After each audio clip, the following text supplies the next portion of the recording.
नमस्कार दोस्तों, स्वागत है आपका आपके अपने यूट्यूब चैनल पर जिसका नाम है एएम मैथ क्लासेस। यहाँ पर हम आपको कल 6 से विभाज्यता की बात की थी। आज हम बात करेंगे 7 से विभाज्यता की। चलिए गाइज, आज की इस वीडियो को हम शुरू करते हैं। 7 से विभाज्यता की बात जब की जाए तो इसमें कुछ नियम होते हैं, तो इसे चलिए ध्यान से देखते हैं। जैसे 7 से विभाज्यता की बात की जाए तो यदि किसी अंक का 6 बार पुनरावृत्ति हो तो वह संख्या 7 से विभक्त होगी। जैसे एग्जाम्पल पे हम देखते हैं 1 1 1 1 1 1। अगर 1 1 1 1 6 बार है तो ये संख्या 7 से विभक्त हो जाएगी, क्योंकि देखो किसी कोई भी अंक हो और उसका पुनरावृत्ति 6 बार हो तो वह संख्या 7 से विभक्त होगी। 1 2 3 4 5 6 बार है एक, अब यह संख्या 7 से विभक्त हो जाएगी पूरी तरीके से। या फिर 2 2 2 सॉरी काम नहीं लगेगा, 2 2 2 2 6 बार पुनरावृत्ति हो या 12 बार पुनरावृत्ति हो तो ऐसी संख्या जो होगी वो 7 से विभक्त हो जाएगी। ठीक है, और ये संख्याएं 7 के साथ साथ 3 से भी 7 के साथ साथ 3 से भी विभक्त हो जाएंगी, 11 से भी हो जाएंगी, 13 से भी हो जाएंगी, 37 से भी हो जाएंगी, व 1001 से भी हो जाएंगी। ये ध्यान रखना। जैसे मान लो 3 3 3 3 3 6 बार हो, ठीक है, तो ऐसी संख्याएं ये नोट कर लेना। ऐसी संख्याएं 3 7 11 और 13 37 और 1001 से भी विभक्त होंगी। ये संख्याएं जो हैं 3 7 11 13 37 और 1001 से भी विभक्त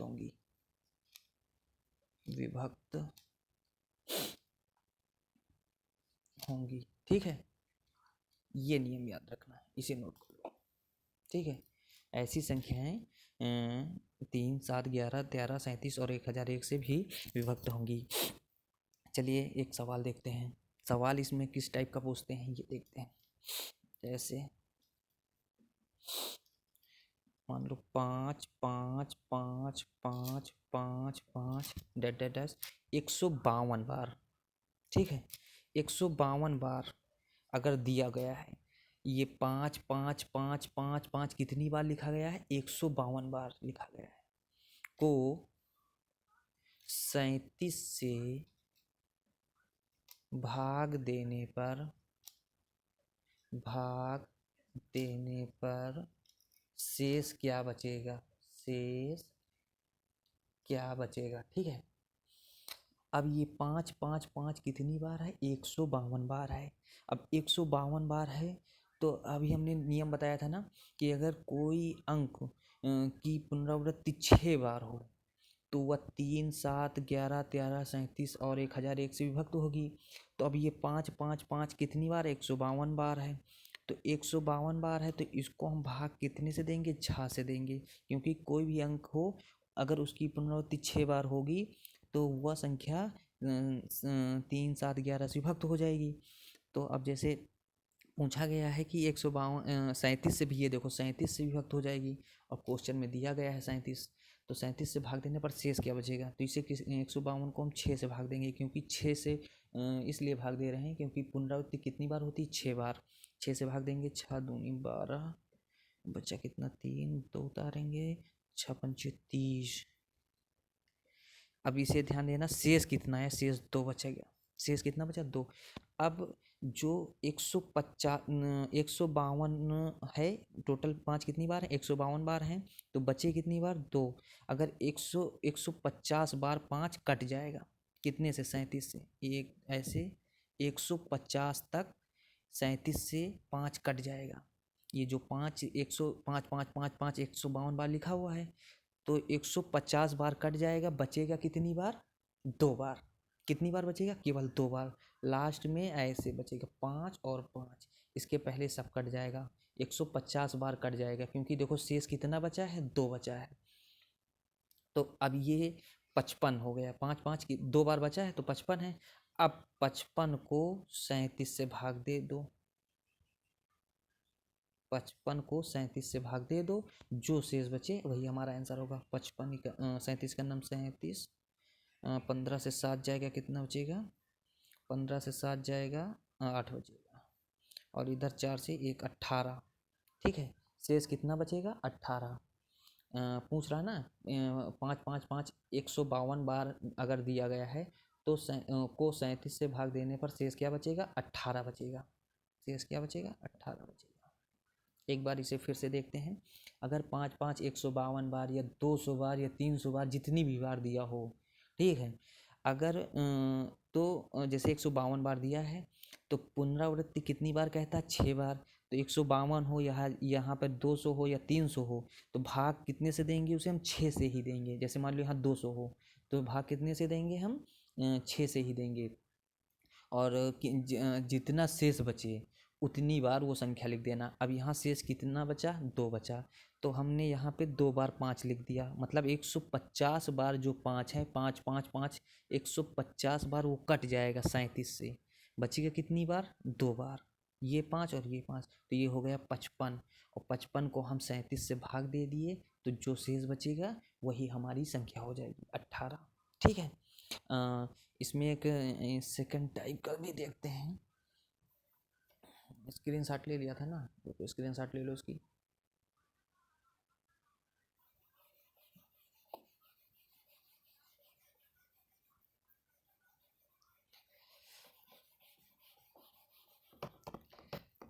देखिए इसकी एक ये जो 7 से कट विभाज्य की सेकंड विधि देख लेते हैं।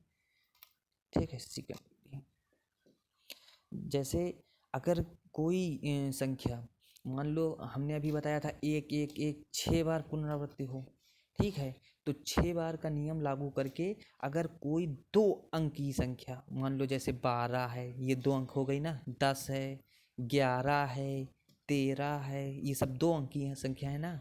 तो अगर ये 2 अंक की संख्या की पुनरावृत्ति 3 बार हो जाए, ठीक है, पुनरावृत्ति कितनी बार हो? 3 बार हो, तो वह संख्या भी 7 से नहीं, वह संख्या 3 13 व 37 से विभक्त होगी। जैसे मान लो ये 2 अंकों की संख्या, एग्जाम्पल देखते हैं। जैसे मान लो 12 12 12, ठीक है, ये देखो 2 अंकों की संख्या की पुनरावृत्ति कितनी बार हुई? 3 बार हुई। अगर कोई 2 अंकों की संख्या की पुनरावृत्ति 3 बार हो तो वह संख्या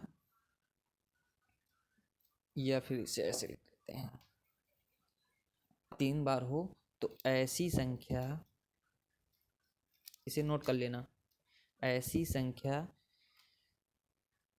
3 13 व 37 से विभक्त होगी। वह 37 से विभक्त होगी।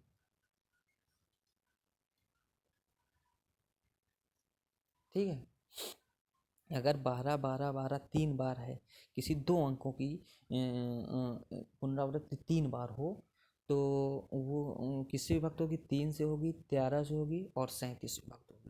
ठीक है, ये बात ध्यान रखना, ये बहुत पूछे जाते हैं सवाल। सवाल कैसे पूछा जाएगा, चलिए बात करते हैं हम। जैसे एग्जाम्पल देख लेते हैं, सवाल कैसे पूछेगा। जैसे सवाल पूछा जाएगा, जैसे मान लो 8 3 8 और स्टार दे देते हैं यहाँ पे, स्टार 8 3, ठीक है, में स्टार के स्थान पर कौन सी संख्या होगी? कौन सी संख्या होगी? ठीक, कौन सी संख्या होगी? अब देखो 8 3, ऑप्शन दे दें, A option 2, B 0, C 7, D 3। ठीक है, अब ध्यान देना, देखो 2 अंकों की संख्या की पुनरावृत्ति कितनी बार हो रही? 3 बार हो रही। 8 3 8 3, और यहाँ भी क्या होगा? 8 3 होगा, मतलब स्टार की जगह क्या होगा? ये 3 होगा। तो अगर ये पुनरावृत्ति 3 बार हो रही है, देखो 8 3 8 3 8 3, तो यह संख्या किससे किससे विभक्त होगी? 3 से विभक्त होगी, 13 से विभक्त होगी और 37 से विभक्त होगी। ठीक है, चलिए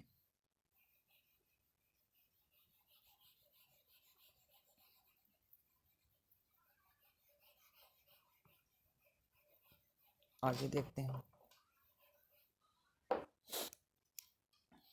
थर्ड, अब थर्ड फेज क्या कहता है? थर्ड फेज कहता है ये, यदि 3 अंकी संख्या की पुनरावृत्ति अगर 2 बार हो, ठीक है, 3 अंकी संख्या की पुनरावृत्ति अगर 2 बार हो तो वह किससे किससे विभक्त होगी? तो ऐसी संख्याएं, जैसे मान लो 3 अंकी संख्या क्या क्या होती है, 100 से स्टार्ट होती हैं। ठीक है, 1 2 3, 3 अंक हो गए ना, 100, 101, 102, 103, 104, 999 तक 3 अंकी संख्या होगी। अब इसकी पुनरावृत्ति मान लो, जैसे कोई भी संख्या मान लो, जैसे मान लो 1 2 3, 1 2 3, देखो 3 अंकी संख्या हो गई 123 और एक संख्या हो गई 123। ये 3 अंकी संख्या की पुनरावृत्ति 2 बार हो, एक बार और ये दूसरी बार। अगर पुनरावृत्ति 2 बार हो तो ऐसी संख्या 11, 13 व 1001 से विभक्त होगी, 1001 से विभक्त होगी।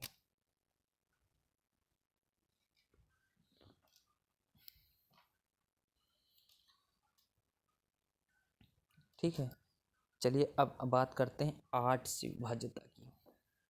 इसका स्क्रीनशॉट ले लेना।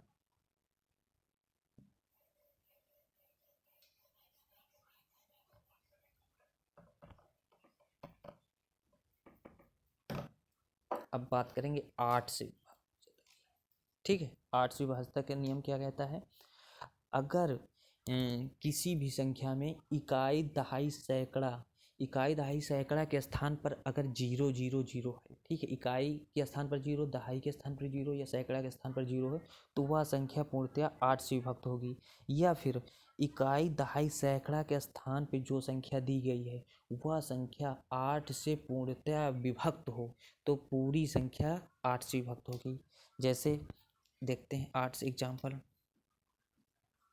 जैसे मान लो कोई भी संख्या ले लो, 5 7 1 4 6 7 0 0 0। अब देखो इकाई दहाई सैकड़ा के स्थान पे 0 0 हो तो यह संख्या पूर्णतया 8 से विभक्त होगी। यह संख्या पूर्णतया, ठीक है, 8 से विभक्त होगी, 8 से विभक्त होगी। ठीक, दूसरा देखते हैं, जैसे मान लो कोई इसी जगह पे ऐसी संख्या हो जो 8 से विभक्त हो, इकाई दहाई सैकड़े के स्थान पर ऐसी संख्या दी हो जो 8 से विभक्त हो तो वह भी संख्या पूरी 8 से विभक्त होगी। जैसे मान लो 4 1 6 5 3 7 5 1 2। अब ध्यान देना, इकाई दहाई सैकड़ा। अब देखो यहाँ पे इकाई दहाई सैकड़ा के स्थान पे 512 है। अब चेक करते हैं क्या 512 8 से विभक्त होगी? 512 8 से विभक्त होगी। अगर ये संख्या 8 से विभक्त हो जाएगी तो समझ लेना ये पूरी संख्या 8 से विभक्त हो जाएगी। 8 45 8 48 बचा 3 32 832 कट गया। देखो 8 से 64 बार में पूर्णतया कट गया तो इसका मतलब ये पूरी संख्या 8 से विभक्त हो जाएगी। ठीक, इसका स्क्रीनशॉट ले लेना। चलिए हम आगे बात करते हैं।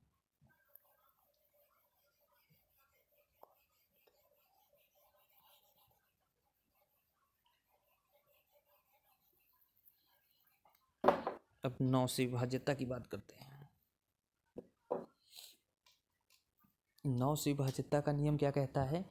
यदि मान लो कोई जैसे मान लो कोई अंकों का योग, मान लो कोई संख्या दी हो, उन उनकी उनका जैसे मान लो जैसे 4 7 3 2, इन अंकों का योग अगर 9 से विभक्त हो तो यह संख्या पूर्णतया 9 से विभक्त होगी। कहने का मतलब यह हुआ कि अगर किसी अंकों जो संख्या दी गई है उन संख्याओं के अंकों का योग 9 से विभक्त हो तो वह संख्या पूर्णतया 9 से विभक्त होगी। चलिए देखते हैं 4 7 कितना होता है 11 और 11 3 14 14 2 16 बराबर 16 9 से विभक्त होगी नहीं होगी तो यह संख्या 9 से पूर्णतया विभक्त नहीं होगी। अंकों का योग किससे विभक्त हो 9 से होना चाहिए। अब जैसे मान लो दे दे 5 1 4 ठीक है 3 7 2 5 9 ठीक। अब ये जो संख्या दी गई है इसका योग अगर 9 से विभक्त होगी तो ये पूरी संख्या पूर्णतया 9 से विभक्त हो जाएगा। 5 1 6 6 4 10 3 13 13 7 20 20 2 22 5 27 27 9 36 इन संख्याओं इन जो संख्या दी गई है इन अंकों का योग कितना हुआ 36 हुआ। अब ये 9 से पूर्णतया विभक्त होगा हाँ बिल्कुल होगा 9 चौको 36। तो अब ये जो संख्या दी गई है ये 9 से पूर्णतया विभक्त हो जाएगी। ये संख्या पूर्णतया 9 से विभक्त हो जाएगी। ठीक है चलिए आज बस यहीं तक बात करते हैं और हमारे चैनल को सब्सक्राइब करने के साथ साथ बेल आइकन पर प्रेस जरूर कर लेना जिससे हमारा जो नेक्स्ट वीडियो है जैसे ही हम डालें आपके नोटिफिकेशन में हमारा वीडियो तुरंत पहुंच जाए।